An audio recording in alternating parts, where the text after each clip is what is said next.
Welcome back to another episode on the Aaron Doughty podcast. In this episode, I'm going to be sharing some things with you, getting a little bit vulnerable, maybe a lot of bit vulnerable, maybe not just a little bit, maybe a lot. So, that's in 2020, I have learned so much about myself, my relationship with others, also understanding that everything on the outside is a reflection of the inside. It's actually one of the first things I'm going to share is something that just now happened that I just became aware of that is, it's like a little epiphany for me in a way as I was going through this.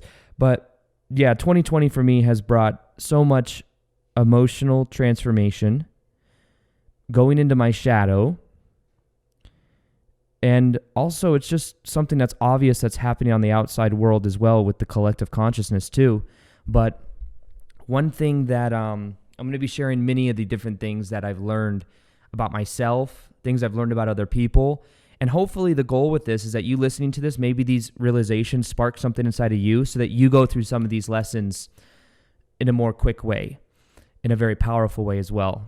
And it kind of saves you time and helps you maybe see around the corner of some different shadows and things like that, that maybe you can become aware of. But one of the things I've realized also this year is that when it comes to my own sense of becoming vulnerable, even though I think I like to go deep with people, I'm definitely not a surface level person. I hate small talk. I like to go deep. I've realized that in certain ways I emotionally hold myself back because of, I think, the way I grew up. You know, many of you know the story, just the abusive ex-stepmom from 7 to 16 years old. And I realized that caused almost me to have a certain belief about women. And even though, like, logically I know, like, women are amazing and all of these things, I hold myself back from really opening up in relationship when I'm dating or just, you know, in general. And it's because I believed some of that shadow is there. That shadow of, I'm afraid to open up, you know. And subconsciously, I think part of the thing is too, is that my old belief system, because it's something I've changed now and am going through the process, to be honest as well, to be completely vulnerable, like this shadow work stuff, it just keeps going. It's like you're never really completely done with shadow work. There's different layers to it. There's different angles of it. There's different topics or different areas of your life for it. But for me, this year has been a very strong pull on my own emotional well-being and emotional shadow work. And I've realized that I, in a way, have a belief and I'm afraid to open up completely to that of women because of the pain that was associated with my ex-stepmom. And even after my dad divorced her, I saw my dad go through a lot of pain. So I think I've been afraid also of committing, like, which of course has like a certain level of block around my energy. But I'm realizing that the more I go into the shadow and the more I heal the little boy inside of me that was in pain, that made these meanings about reality and how to be, you know, you must be afraid of this, or maybe there's some type of like manipulative quality to a woman that you bring into your life. That's becoming like something I'm very aware of. And what I'm doing myself is I'm going into that. I'm leaning into it. You know, a lot of times when these emotions come up, sometimes you may want to like fight it. You may want to avoid it, but I'm learning to actually feel it and to lean into it and to realize that many times it's there as a safety mechanism. Think about it. If I had such a negative experience with the ex-stepmom in my life, who was like the feminine, the woman archetype in my life, I then develop a wall around myself so that I can be safe from any type of pain, because in the past I got in trouble or abused for being myself, right? And then I make these subconscious meanings about woman or about love or about relationship that then feel limited. And I realized that I had this like vulnerability block around me in a way, and I've been afraid to like open up. I can look at, different relationships where maybe I wasn't completely emotionally opened up or connecting And it's something that this year I've definitely been aware of. And now, let me explain to you what just now happened. Like right before I walked in to do this. And luckily I had my good friend, Drew, who, we live together in Sedona. We have a house here. And he's a super, super insightful guy. He's going to be on the podcast soon. But I asked for his advice with something. Because what happened is I had a plan. Here's what I realized. And this is vulnerable for me to say because it has to do with my own shadow and my own character of something I wasn't even aware of. So last week, something I need to do for my brand in general right now is I need to go through and do some optimization of my brand, of my business. There's many different moving parts to my business, whether that be, it's not just YouTube videos, it's so many different things. Oh my goodness. And what I was doing is hiring almost like a high-end consultant to help me become more clear and to clarify some things in my brand, things to do with how I, just different things that I need to get dialed in, understanding who I'm speaking to, who the person is that's listening to me so that I can always be speaking to that person that there's like different aspects that are really important before I go to and start doing these new things in my business. So I need to get this done. So, a week ago, I had it planned with this one lady, this one person, to do this meeting. And on this meeting, I knew it was going to be a more expensive thing. So it was going to be like a sales call for them to see if it's a fit for us to work together, So what we did is we got on this meeting and we vibed it out. And I was asking her questions to see if this is a fit and stuff like that. And what I concluded was like, okay, this seems like it resonates. Let's do it. And she told me, I'm going to have this media kit, like all this stuff that you need by Thursday. So it was on like a Monday or Tuesday. I'm going to have it to you by Thursday. I'm going to have this, and to you by Thursday. I said, okay, good. Because in my mind, I'm like, I want to move fast with this. I want it I'm very much a doer. And when I want to do something, I am actually kind of an impatient person. But I'm like, I want to do this and get it over with so that I can move on to the next thing. And I feel like this is kind of like the missing piece for me to like really dial in things so that I can do many different other things. But I have to do this first to get clear. So I was like, okay. So by Thursday, she's going to send me this thing, this like examples and like a quote or whatever, blah, blah, blah. Thursday comes around, there's no quote. There's no anything. And then Friday comes around, it's still not there. It's still not in my inbox. Saturday, nothing. So on Sunday, I email and say, hey, I know you said that it would be here by Thursday. I don't see it. Can you get back to me? Because I have other options for people to do this with me. And if you don't get back to me, I'm going to choose them instead of you, even though I like you and I like what people say you can do. So then she immediately messaged me back, not immediately, like a couple, it's a different time zone and stuff, but a couple hours later, I got the messages with everything I needed. I was like, okay, I had to ask for that. And then after I saw that, there was like an email for me to make an appointment for today, which is when I'm doing this episode, which is like a Wednesday. It's like, hey, let's do this. I scheduled an appointment, and because of the time difference, it kind of a little bit inconvenient because it's like the opposite side of the world is, where this person is. And the time is like later in my day when I'm normally eating dinner and stuff like that.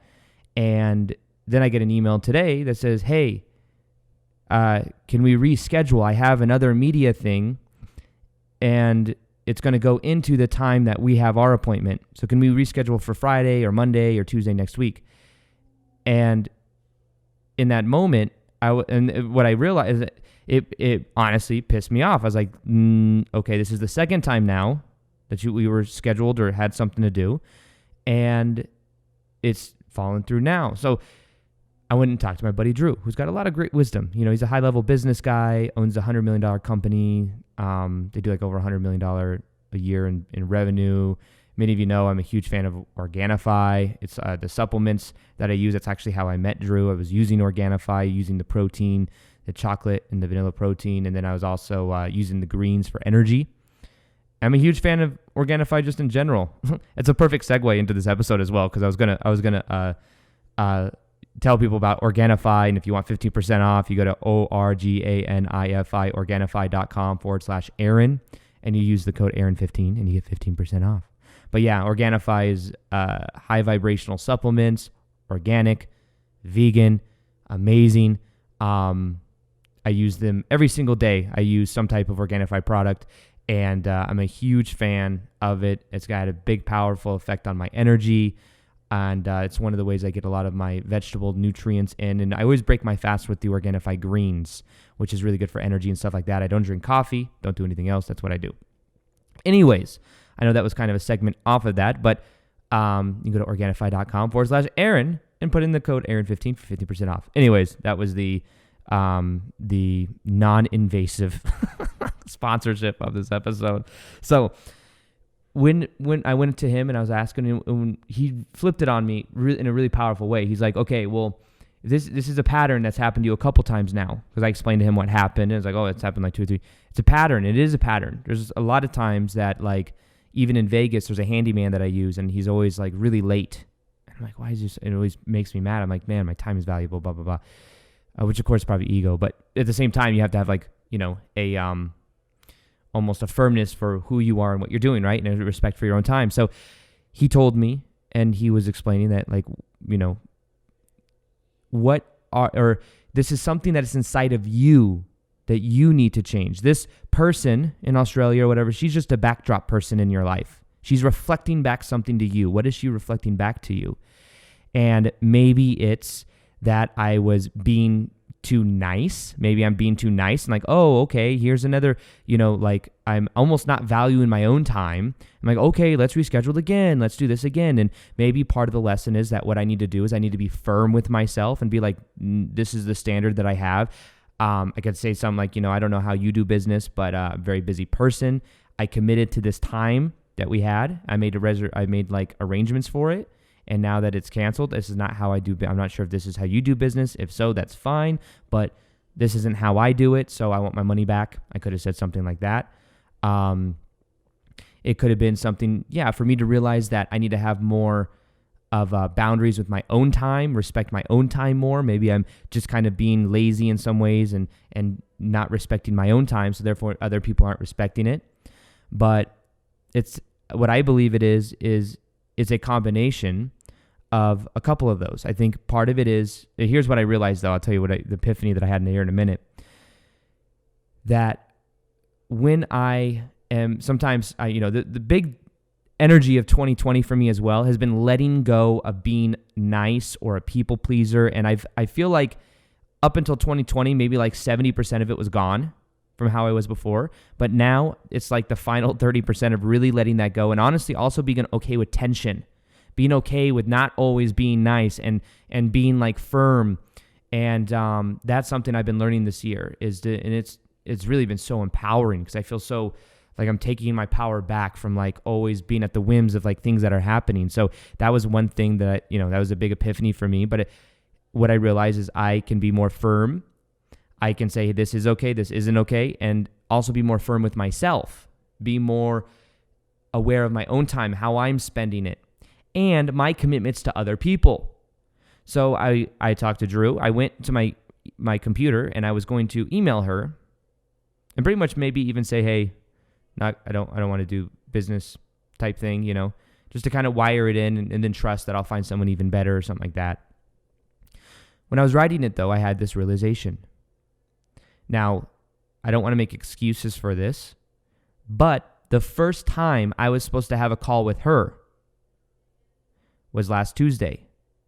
When I was going to get on the call, there's a big time zone difference between here and Australia, but I was at my dad's house. I lost track of time. It's kind of in a weird time of the day, and I was late to that appointment. We had to like reschedule, and she came on a couple hours later, and it was the same thing that was irritating me and causing me to not be in integrity with my word, because I did agree to be at that sales call, and it's not called a sales call, of course. It's got to go consultation to see if we're a fit type thing, but whatever, still a sales call. And I was late for that because I was at my dad's and I lost track of time. Whatever it is, I didn't remain firm with my own word. And this being reflected back to me was a very powerful sign, because now I realize that this was what I dislike and am resistant to is also something that is inactive, or I'm not a shadow thing that I'm not aware of, that I wasn't aware of. Now I am. And that's one other theme of this year, is like really being integrity with my word. Whatever I say I'm going to do, I do it. This is also very important for masculine polarity, for trust. Whatever I say I'm going to do, I do it. And I do that in my own life, and I do that even with other people. I've been now like doing like calls every week with my team and stuff like that, which is another thing I've been learning a lot more about leading versus like having all these people in my team that do all these separate things. I now have like weekly meetings and stuff like that, which helps me be more in that energy rather than just handing tasks off and stuff like that. But in general, that's been a huge epiphany for me, is taking responsibility for my own shadow and the areas of my life where I'm like that and I don't even know. So that was a huge epiphany. And then I may end up just using her and then being clear, like, this is how I do, because I realized that I did that in the very beginning. So maybe she's just mirroring back that that's how I first acted. You know what I mean? Because I do think she can do great work. But what I need to do is be more firm and not be afraid to be firm and like, hey, my time is valuable. If I commit to something, we do it. And if not, then, like that's the idea. It's not being an asshole just to be an asshole, but it's being firm inside my own heart and valuing my own time and my own sense of boundaries within myself, and not being afraid to explain and exhibit those boundaries. So that is like a good symbol for like what I'm learning in my own life, is my own shadow, my own things that, it's like if I want like a vulnerable partner or like girlfriend, the idea is I have to become more vulnerable myself. I have to open up myself more. Whereas before I was looking at it like, oh, this is, why am I not attracting this? Or why don't, and that's the idea, is I have to be the change I wish to see. Everything is just a reflection of the inside. So if there's something I want to change on the outside, I must first off change it on the inside and not be a victim to what is happening. So if I were to, I got like a list of some of the things that I've learned here. One of the main things I'm really learned this year so far in the beginning of the year was masculine and feminine polarity and healing. So I have other episodes on the podcast on polarity, on masculine energy, feminine energy, how I'm healing that within. And a lot of that had to do with understanding the people pleaser mentality, the nice guy mentality. My dad, growing up, my dad still to this day is a very nice guy.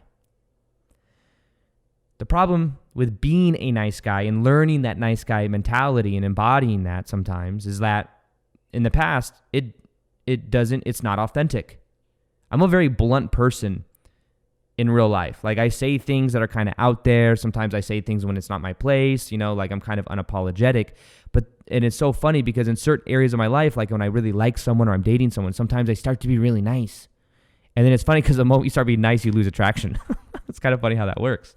But the thing I've done this year is get back to my masculine core of who I am, be grounded, and understand that this is more about how can I heal these different layers inside of myself and be okay. The biggest shadow of being a nice guy who's a people pleaser is that there's a seeking of validation on the outside. So it's like, hey, if I'm nice to you, if I do X, Y, and Z, then you'll give me validation, love, sex, whatever it is. That's the idea and the mindset of a nice guy or a people pleaser. And the way that attraction works is actually the exact opposite, especially for the masculine. Because when you are the star of your own movie, you have gravity, you have things that are okay, things that aren't okay, you have boundaries, that's attractive. A woman thinks that she wants some guy that's going to do whatever she wants, but she really doesn't. She wants a guy that's firm, that she can feel safe with. And in my own life, what I've had to learn to do is how to, the number one thing that women want, I've learned a lot about women and men this year as well, like just how the female polarity works. And one of the most important things with a guy but between a masculine and feminine energy is, can the feminine trust the masculine?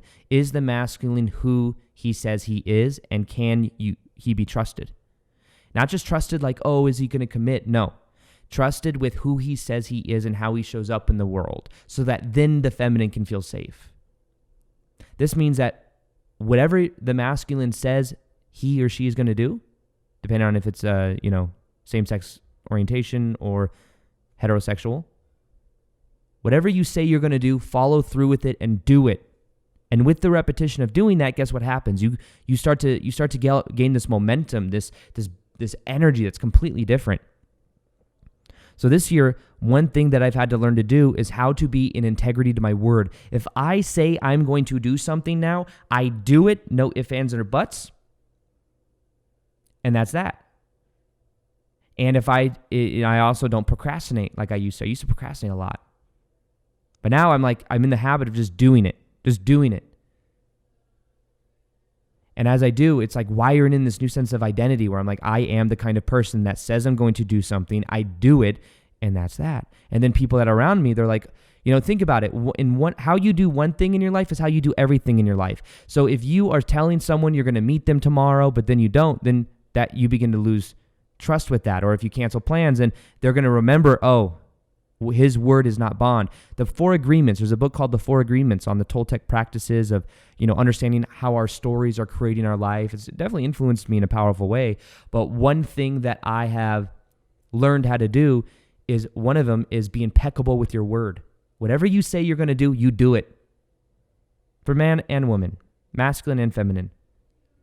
Of course, it's different. For the masculine, it's even more important because the feminine many times is leading with emotion.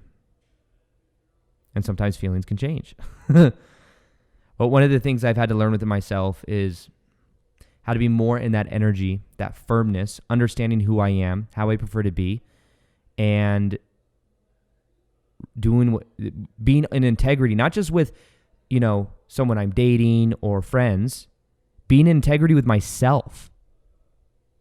Am I in integrity with what I say I'm going to do? Something I've done recently is I went like 3 months with bulking. And that was really my excuse for me to eat whatever the hell I want.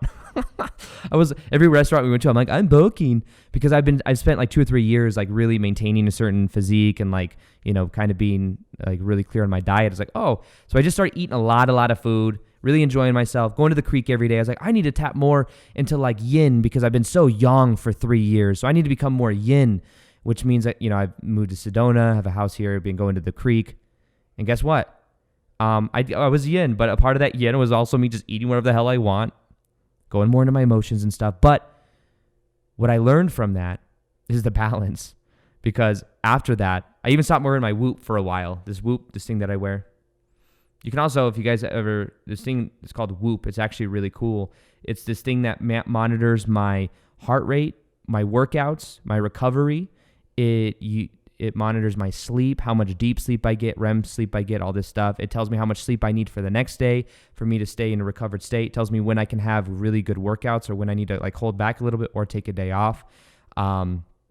It talks about how many calories I burned in a day so that I know how much I can eat and I know my average. It's very powerful. It's called Whoop, WHOOP.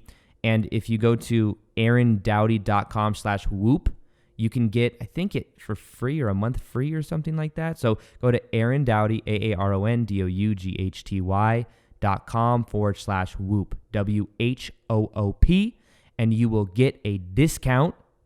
I think you get a month free, and you get to even just try it. But it's amazing. I'm a huge fan of it. I stopped wearing it though when I went into my yin phase because I was like, hey, if I'm wearing this, like it's like so young for me to like be tracking stuff. I need to go back in my yin. So I stopped wearing it for like a month and a half. But then that month and a half, I also got fat. I literally was like starting to like, man, I got this back fat, like all this. I was like literally, I went from bulking to like just eating unawareness and that was the energy that I was having. And what I then needed to do is realize, there was a phase of each. When I was going into the yin as well, part of it was healing the feminine because I never really nurtured myself. I realized I craved nurturing growing up. I craved nurturing from a female figure, and because we weren't allowed to see our real mom because our ex-stepmom brainwashed us for years, and then I didn't get to see my real mom or have a relationship with her until I was 15, and my dad divorced her. But before that, I think I craved nurturing. But I realized I need to give myself the nurturing that I crave. So what I began to do is I began to do things like being at the creek, filling up my own cup, eating what I want, giving myself like little massages and stuff, like doing all this nurturing stuff to myself because I feel like I craved it. As I give it to myself, I'm filling up my own cup, right? Something I learned how to do. But then I had this extreme desire to go back into the yang and to get back into what is actually natural for me, because the masculine is actually very natural for me. It's very easy for me to track my stuff on the Whoop. It's very easy for me to, have a lot of willpower. And I'm looking at my raw pay section. I have a whole bunch of raw pay, which is like ceremonial tobacco. And I was doing that a lot too. Not that it's really, maybe it can be addictive. I don't think so. I mean, I've had no withdrawals. I mean, it's just tobacco. It's ceremonial tobacco with herbs in it. And then you have something called a kudape that goes, it's this thing that serves and it goes up your nose. It looks very intense, but it's actually something that's very grounding, makes you very present. I was doing it a lot, like a couple times a day. And like a week or two ago, I just completely stopped. Haven't done it in like a week. And it's the willpower. I said I'm not going to do this, and I'm following it up by not doing it. And it's almost like I feel powerful every day I go without doing it. Now, eventually I'll go back to doing it every now and then, but it won't have as much power over me, because before I was just doing it kind of on autopilot and felt like I needed it in order to enjoy, going to the creek or something like that, because I enjoy doing it there. So these things begin to wire in a new sense of identity. And now the way that I am in the world is anything I say I'm going to do, I do it. I have more trust within myself, which means that someone else feels like they can trust me more. I'm also able to open up more easily, be more vulnerable. I've changed my beliefs about women and believing that there's something I need to worry about or make sure that I don't do. And by having that kind of perspective, it's changed my whole entire energy. Now, here's another thing that I've learned in 2020, how to be more of a leader. So I have this big YouTube channel. I have this big business. However, I'm hiring more and more people. I've realized that in many ways, I wasn't leading to my full capacity. And once again, being around Drew is a cool thing because it rubs off on me. I see how he is with his team. He has over 100 employees. And he has great culture in his company. I'm like, I need to create more culture. So one thing that I've learned to do with it myself is I need to lead more. I need to direct more. I need to lead by example as well. It's funny. I had something called the 21-day Raise Your Vibration Challenge a while ago. And one of the days in there is like about getting up at 5 a.m. And even though I was teaching it, I realized I wasn't actually doing it every day because I was more I'm in my yin phase. I don't have to do that. But I was then getting up at like 7 or 8 every day. And since then, you want to know one thing I've been doing is every single day I get up about 5 o'clock, between 5 and 6. I go out to the cold plunge. I take a photo on the cold plunge, and I post it on Instagram with the time because that's my way of accountability. I'm not doing it to be cool, or some people are like, oh my God, Aaron gets up every day at 5 o'clock and does a cold plunge. He's so cool. No, I do it because it's my own accountability. And in a way, it's social accountability because I leverage that social pressure. And it's easy for me to do now. And I got up today at like 4 o'clock. And I go to bed way early now too. I'm going to bed at like 9 or 10, which is early. I used to go to bed at like 11, 12, 1. Now sometimes I even go to bed I'm in bed at 9, which is very different for me. But leading, also having more of a vision. I had 3 or 4 of my team. I had 1, 2, 3. There were 4 of us yesterday on a team call that I'm going to be doing every single week for people that are on my team that do different things. And it was really cool to see how much they wanted that leadership in that direction, and they feel like they're a part of something, and me selling them on a vision, like I want what I do to eventually be like something that just reaches so many people and has such a powerful impact and in a completely new way, and they could feel that. I could see that they were like being bought into the vision, and now I see how I can do that more in my life, and I'm leading in many areas of my life, not just with business, leading with my energy. I have boundaries, what's okay, what's not okay. I'm not afraid of tension. The nice guy, the people pleaser, part of me from in the past was afraid of tension, of challenging someone else. And now I'm not afraid to do that. I do it and it feels so powerful. I had something come up with somebody that was like kind of like a narcissistic pattern that was coming up in my life. And I had this pattern of like walking on eggshells and trying to be nice. And then I realized I woke up from that fucking thing and I was like, no, this isn't okay. I'm not doing that. And it was like, so empowering, and I realized I don't have to be fearful of anything. I be in my own energy.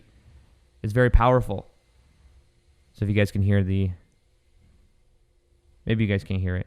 There's like vacuum in the background. We have somebody vacuuming, so I don't think you can hear it though. It doesn't look like it on the the thing I used to record. So, Another thing is that I've learned is adaptation. So adapting. So my vision for a long time, and it may have even been kind of an ego vision, but it's still, I think, tied to my purpose. I did a live event a couple days ago. I talked at my buddy's retreat, and it was amazing, very powerful, and I love doing it. I feel so high doing it. And I know that's my purpose, is I do more in-person things, but the goal was of 2020, I'm going to get out there and start doing live events. This is what I'm going to do. And what happened is I'm all excited, ready to finally go out there. My goals, I've hit my goals on YouTube, on all these other stuff. And I was like, I'm ready. And then COVID happens. And when that happens, guess what happens? It's hard to go speak and do live events. And I wanted to do all this stuff, but I have to kind of put it on hold.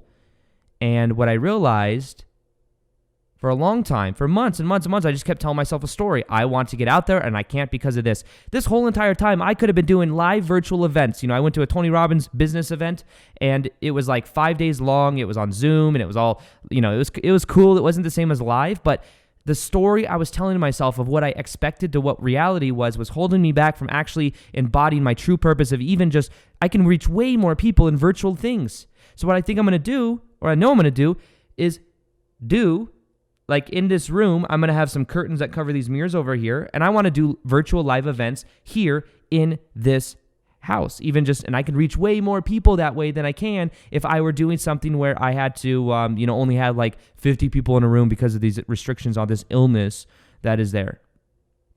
So what I've done now is I've changed my story. I've adapted my story. And that's been very powerful because I realized I was limited by my own story. So that was something else that I was very aware of. Now, another thing that is happening that is very obvious of what I learned in 2020 is the planet is purging. The planet is literally purging out the old control factor. Elite number of people that have controlled the narrative and even the media. The CDC just recently came out and said, hey, everything that all the numbers, 150-something thousand people in the U.S. that had this illness, what they found out is that only 9,200 of those people actually had it and it is actually the main cause of them passing away. The other 140-something thousand people died of other things, primarily versus that. The tests may have been off. I don't know what the hell happened. I do know that my grandpa passed away, and he was like 80. He was older. He was 80-something years old. He was on dialysis, and when they moved him to they tested him like 12 times, and then finally one of the tests said that he did have that. Then they moved him to a specific ward where they didn't give him his dialysis, which he gets 3 times a week, and then that's when he passed away. So was it the actual that? Even when we got on the phone with him, he goes, I don't have this. They say I have this. I don't have it. But nonetheless, guess what happened? He passed away, and they labeled him as that. So it's very interesting that the numbers could be off by over 140,000, which means that somebody has a 99.92% chance in the United States of not even dying from it or whatever. Like, it is so ridiculous. And what people are becoming aware of is how ridiculous the media is, how ridiculous this is being sold, and how we can begin to wake up from it. There's other agendas here. Keep people in fear. You walk around and people are now. It's almost becoming part of our culture to wear a freaking mask, and it's so stupid once you know the actual numbers of the actual CDC saying that, and then even other people that say, hey, the masks don't actually do anything. It's very interesting to me how this is all playing out and how many people are just kind of going with the narrative and believing what they're told, sitting at home watching the news all day. And you listening to this right now, it's not you, obviously, because if you were into my content, I doubt you watch the news all day, every day. You know what I mean? It's so low vibe. But no judgment if you do, though. But I just would recommend becoming aware of if there could be another agenda there could be another intention, because to me, it's just so obvious that there's something else going on. But it's a time of purging out that old control factor, purging out the lower vibrational belief systems that maybe we've had for a long time. And it's super powerful because I believe that this is the lifetime where we're going to wake up in a very big way, which I'm very excited to do. Another thing that I've learned this year is that letting go isn't always easy. Far from it. I intellectually understand a lot of ideas when it comes to letting go. I intellectually understand that, hey, It's letting go of meaning. It's doing this, it's doing that. But it's not always, it's really not easy. I don't know, maybe that's my own belief. Letting go is not easy, and that's my own belief. But I have found that the mind is definitely can be attached to the old. When it even comes to moving out of like my past relationship, it's like somebody that I'm still great friends with, but deep down, like letting go.